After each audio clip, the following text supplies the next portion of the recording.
Pauper White Weenie Soldiers is a pseudo-tribal deck that has gone 5-0 in a number of leagues recently. It is a typical White Weenie strategy that just so happens to have a bunch of soldiers in it, but we do have a couple cards that take advantage of this tribal theme. The core of this deck are its creatures. Playsets of Elite Vanguard, War Falcon, and Loyal Cathar apply early pressure.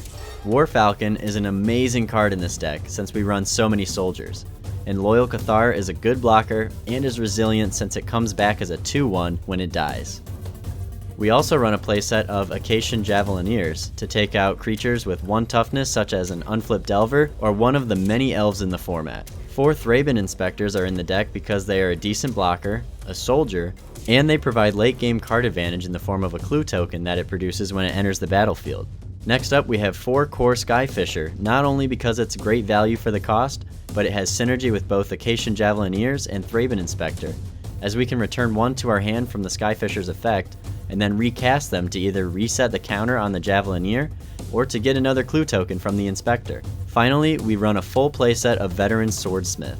This pumps the power of each other soldier we control to help push through damage. And our aggression doesn't stop there. We also run a playset of Bone Splitter, the best equipment in Pauper. This is especially good on a War Falcon or Sky Fisher with evasion. Since our creatures are easily outclassed by other creatures, we're going to need some removal and protection to clear the path to victory. That is why we run a full playset of both Sunlance and Journey to Nowhere. Sunlance is the closest white is going to get to a lightning bolt, and Journey to Nowhere is just one of the best removal spells in Pauper. Our protection in the main deck is a single Prismatic Strands. This card can act as a fog effect, and it can even be used to blow out our opponent if they try to trade with our creatures with their own non-white creatures if they are all the same color. It also has a nice flashback cost by tapping 1 white creature. Next up we have our 1 token producer in the form of Sen's Enlistment. This single card will net us 4 1/1 soldiers over the course of 2 turns for some backup. Finally, our mana base is as simple as it can get, just 18 planes. The strengths of this deck include it's explosive, and it can end the game as early as turn 4 if undisrupted. It's consistent, and we have a low curve that lets us do our thing really easily. Its weaknesses are, it's weak to board sweepers, and its creatures are easily outclassed.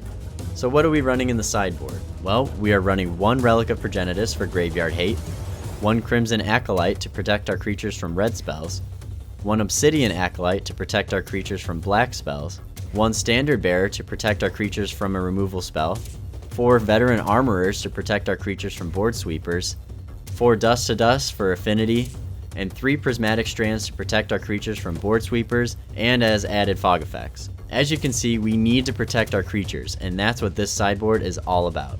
Hey everyone, thank you so much for watching. This was a short video today because I've had a super busy work week, but I still wanted to get a video out.